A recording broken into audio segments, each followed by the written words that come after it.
بسم اللہ الرحمن الرحیم۔ عزیر وائس میں آپ کا خیر مقدم ہے۔ اللہ تعالیٰ کون ہے؟ اللہ تعالیٰ کی مخلوق کیا ہے؟ اس کے بارے میں ہم آپ سے ذکر کریں گے۔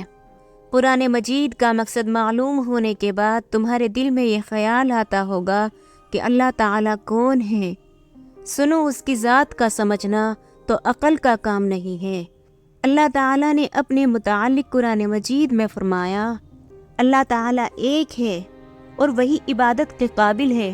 اس کی ذات میں اور اس کے کاموں میں کوئی شریک نہیں ہے، نہ اس کی کوئی اولاد ہے، نہ وہ کسی کی اولاد ہے۔ وہ آسمانوں اور زمینوں کا نور ہے، وہ ہمیشہ سے ہے اور ہمیشہ رہے گا۔ اس کو نہ نیند آتی ہے نہ اونگ آتی ہے۔ آسمانوں اور زمینوں میں جو کچھ ہے سب اسی نے پیدا کیا ہے۔ بغیر اس کی مرضی کے کوئی اس کے سامنے کسی کی سفارش بھی نہیں کر سکتا ہے۔ جو کچھ ہونے والا ہے اور جو کچھ ہو چکا ہے سب اس کو معلوم ہے۔ آسمانوں اور زمین میں کوئی چیز ایسی نہیں جو اس کے علم میں نہ ہو۔ وہ اس کا انتظام کرنے سے تھکتا نہیں ہے۔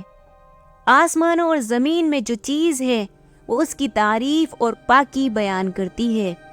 وہی پیدا کرتا ہے، وہی موت دیتا ہے، وہی موت کے بعد قیامت کے دن پھر زندہ کرے گا۔ اللہ سب کچھ کر سکتا ہے، اس کی مرضی کے بغیر کوئی کچھ نہیں کر سکتا۔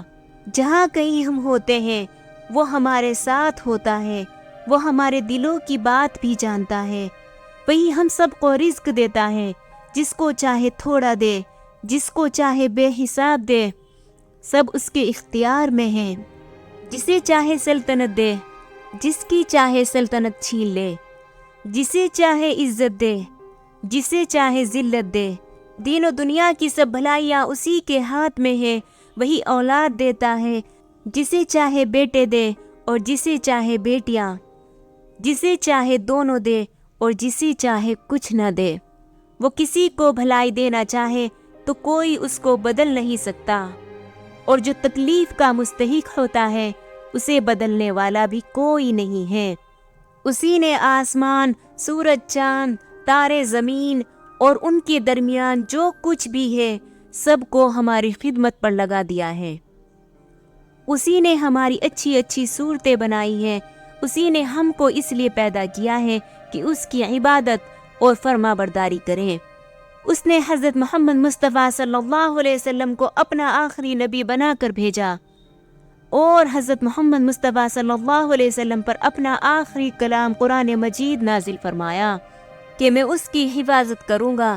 ہم کو بتایا ہے کہ ہم خود بھی قرآن مجید پڑھتے رہیں اور دوسرے لوگوں کو بھی سمجھاتے رہیں۔ اللہ تعالی ہم سب کو قرآن مجید اور نماز پڑھنے کی توفیق عطا فرمائے، آمین۔